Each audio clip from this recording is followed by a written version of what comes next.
mga bossing, kayo po ba mga bossing ko ay isa sa mga nakakaranas ng mga iba't ibang mga pagsubok sa buhay na parang lagi na lamang walang pera, bagamat kayo po ay napakasipag na tao? Ngayon po mga bossing, kailangan magdagdag lang po tayo sa buhay po natin. Kasi ako po mga bossing, nagdagdag lang din po ako mga bossing ko sa buhay po namin mga bossing.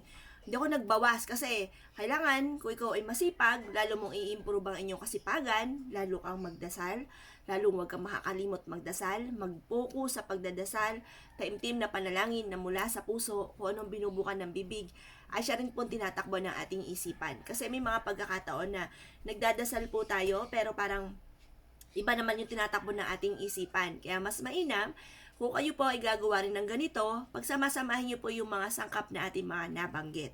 Upang sa ganoon, matupad ko naman po ang inyong mga hihilingin mga bossing. Ngayon po mga bossing, kung kayo po lubog sa pagkakautang, kailangan po mga bossing huwag kang panghihinaan ng loob, pero madaling sabihin, mahirap gawin. Pinagdaanan ko na rin po yan mga bossing ko dahil hindi ko alam kung paano ko makakabayad. Ngayon po mga bossing, iniiyak ko po yan lagi. Parang takot ako sa lahat ng bagay kasi takot ako dahil marami mga nag-aano po sa akin ng mga negatibo, na lagot ka, ganyan-ganyan. Lalo ako nape-pressure mga bossing, takot ako. Ngayon po mga bossing, maaaring kapag yan dinibdib po ninyo, mauwi pa sa depression. Kaya kailangan mga bossing ko, tatagan nyo po ang inyo pong kalooban at subukan nyo po ito. Bukod po sa mag-iisip po tayo ng mga pamamaraan paano tayo magiging matagumpay. Ngayon pa mga bossing, ako pa mga bossing dati-dati, ang dami ko na po nagawa mga bossing ko ng mga channel, pero hindi po ako nagiging matagumpay po dyan. At bagkos mga bossing ko, ang nagsusubscribe lang po sa akin, ay kami lang apat mga bossing, yung aking anak at ang aking mister. Tapos yung iba pa nga po, na parang na kinahihiya po ako, parang sasabihin po sa akin, tigilan mo yan, nakakahiya yung ginagawa mo, yung mga ganun mga bossing. Nisip ko na lang, bakit yung iba naging matagumpay? Kaya ko rin yun, yung mga ganun mga bossing. Kaya hindi ako nagpatinag, hindi ako nagpadala sa mga negatibo na mas nagsasabi sa akin na ang mga pumapalo lang sa ganyan, yung mga nagbablog, ay yung mga celebrity or yung mga magaganda, pero nalaman ko ikaw po ay ano yun ng mga tao, yung tatangkalikan ng mga tao, yung mga ganun mga bossing. Hindi ko na lang sila pinansin mga bossing, tinuloy-tuloy ko lang po ito. Tapos, in-apply ko yung aking mga nalalaman mga bossing. Tapos, yun nga po, gumawa ko ng iba-ibang mga pampaswerte at lalo kong sinipagan mga bossing, lalo kong ginalingan mga bossing. Ngayon po mga bossing, masasabi ko lamang, kailangan magdagdag po tayo sa buhay po natin. Ano po ba ito mga bossing? Ito po mga bossing ko, ang ating bigas. Marami po mga iba't ibang mga pamamaraan sa pamamagitan ng bigas para ikaw ay swertin. Matik po ang usaping bigas ay ginagamit sa mga ikakasal o yung mga kinakasal, hinahaluan ito ng bulaklak para mas maging masagana ang pamumuhay ng mag-asawa. O kaya po sa unang pasok sa ating negosyo, halimbawa ikaw ay nagpatayo ng bahay, unang pasok sa loob ng inyong bahay, ang bigas ay hindi nawawala dahil ito po ay sinasabi nila na masagana ang pamumuhay once na hinaluan nyo ito ng bigas. Ngayon po mga bossing, sasabihin ko lang po sa inyo po, halimbawa kayo po ay nagsasaing. Pag nagsaing po kayo mga bossing, nagtakal po kayo ng bigas, huwag niyo pong hahayaan ng inyo pong takalan ng bigas ay nakataob. Ibig sabihin yan, kawalan, paghihirap, ayan, maaaring soon, wala ka nang maisaing. Kaya kailangan, laging nag-uumapaw po yan. Kaya sasandukin nyo siyang ganyan at kailangan nag-uumapaw. Ganoon din po mga bossing ko, kapag po kayo ay magsasaing, mas mainam na tapunan nyo po ito. Yung ibig sabihin ng tapon, kukuwit ka ng konti sa bigas at ito ay para sa kasaganahan. Para mas maging masagana ang pamumuhay. At kapag luto na ang sinaing po natin, mas mainam na kukursan daw po natin ito bago natin ito sandukin. Kasi maaari may sumalo daw sa atin ng mga masamang espiritu.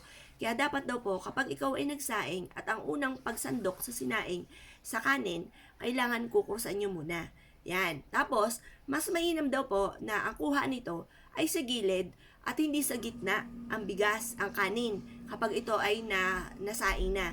Kasi negative daw po yung magsisimula ka sa mismong gitna mga bossing. Malas daw po yun.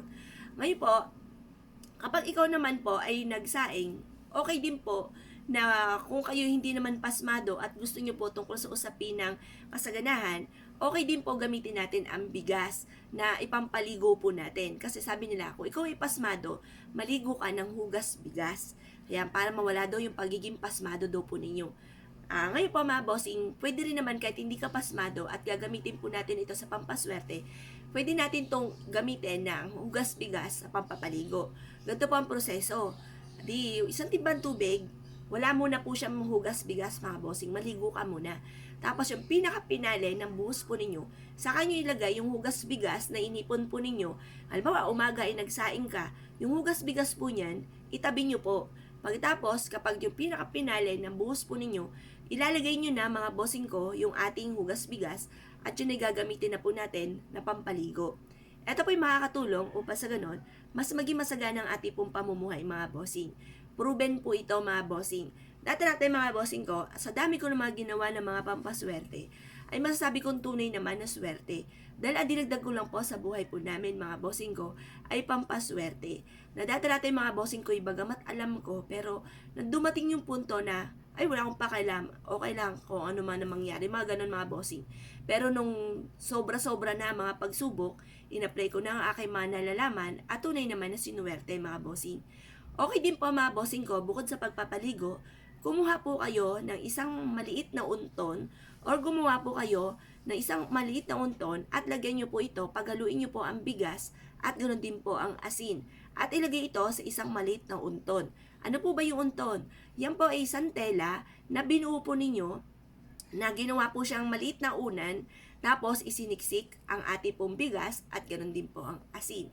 Yan po ay bitbitin kahit saan kayo magtungo or ilagay sa ilalim ng inyo pong unan upang sa ganoon ay sundan po kayo ng kasaganahan ng kaswertehan mga bossing.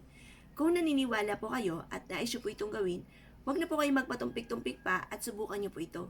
Ito po ay makakatulong upang sa ganon, instead na kayo ay malasin, ay puro swerte naman ang dumating po sa buhay po ninyo. Bukod po dyan, sa ginagawa po natin ng usapin ng bigas, kailangan i-mindset nyo na kayo magiging matagumpay. Kailangan i-mindset nyo na simula na ito ng pangarap po ninyo sa inyo pong buhay. Makakamit ang lahat ng mga pangarap. Ako pa mga bossing, marami ako mga pagsubok na pinagdadaanan. Maging dati, lalo na dati, at ngayon din po mga bossing, may mga pagsubok pa rin. Pero lagi ko nasa isip na kaya ko to, malalampasan ko to. At lagi ko sinasabi sa mister ko na kaya natin yan, malalampasan natin yan. Walang tao na walang pagsubok sa buhay mga bossing. Iba't ibang istorya lang tayo ng buhay mga bossing. Ngayon po mga bossing, pinatatatag tayo ng tadhana. Kaya laban lamang sa hamon ng buhay mga bossing, huwag kang panghinaan ng loob. Yung aking mga naituro sa inyo mga bossing ko ay isa sa mga subok na napakaswerte. Huwag niyo rin po kakalimutan mga bossing ko na magsiksik ng bigas at ganoon din ng asin sa inyo pong pitaka. Upang sa ganon, tuloy-tuloy ang pasok ng swerte at mapapasin ninyo, nabibili nyo lahat ang inyong mga pangailangan at kayo po'y nakakaipon pa at hindi laging ubos ang inyo pong pera. At yan po, kailangan sabayan din natin ng pag-iisip kung paano tayo magiging matagumpay sa buhay. Ngayon po mga bossing, kung kayo po naniwala mga bossing, asya, good luck po sa iyo po lahat.